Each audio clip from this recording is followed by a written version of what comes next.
കൊടൈക്കനാലിൽ നിന്ന് നേരെ പൂണ്ടി പോകാനുള്ള പ്ലാനിൽ ഇറങ്ങിയതാണ്. പക്ഷേ പണി പാളി.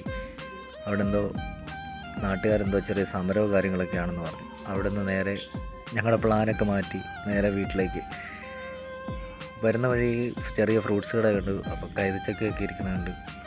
അപ്പോൾ അതൊന്ന് ഹെയർ പിൻ വളമൊക്കെ ചെറുതായിട്ടുണ്ടല്ലോ പോരുന്ന വഴി കമ്പന്തേനിയിലോട്ട്. അപ്പോൾ അവിടുന്ന് ചായയോ കിട്ടിയില്ല പോകുന്ന വഴി.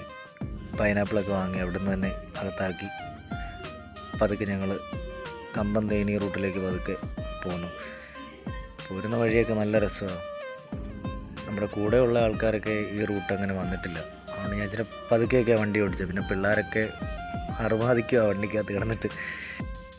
പിന്നെ നമ്മൾ വരുന്ന വഴിയിൽ തേനി എത്താറായപ്പം ഹോട്ടൽ കണ്ടു. എല്ലാവർക്കും നല്ലപോലെ വിശക്കുന്നുണ്ടായിരുന്നു. ഇത്രയും ദിവസം നമ്മൾ വെജിറ്റേറിയനൊക്കെ കഴിച്ചു. ഇവിടുന്ന് നോൺ വെജ് കഴിക്കാമെന്നൊരു പ്ലാൻ ഉണ്ടായിരുന്നു.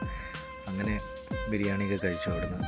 പിന്നെ പുറത്ത് നല്ല വണ്ടിയുടെ തിരക്കുണ്ടാകും. അപ്പോൾ ഹോട്ടൽ വലിയ കുഴപ്പമില്ലയെന്ന് വിചാരിച്ച് കയറി. നല്ല ഭക്ഷണമായിരുന്നു. അവിടുന്ന് നമ്മൾ നേരെ മുന്തിരിപ്പാടം കാണാൻ വേണ്ടി ഇച്ചിരി സ്പീഡിൽ തന്നെയാണ് വന്നത്. പക്ഷേ മഴയായ കാരണം ഇറങ്ങാൻ പറ്റിയില്ല. പിന്നെ ക്ലോസ് ചെയ്ത് 6 മണിയാകുമ്പോൾ ക്ലോസ് ചെയ്യും. പിന്നെ പുറത്തൂടെ നടന്ന മുന്തിരിപ്പാടത്തിൻ്റെയൊക്കെ വീഡിയോ ഒക്കെ ഇത് ഷൂട്ട് ചെയ്തു. പിന്നെ കൊച്ചു പിള്ളേരെ അകത്ത് കയറ്റി, 2 പേരെ അകത്ത് കയറ്റി. സെക്യൂരിറ്റി കയറി കണ്ടോളാൻ പറഞ്ഞു. ഒരു അപ്പൂപ്പനായിരുന്നു.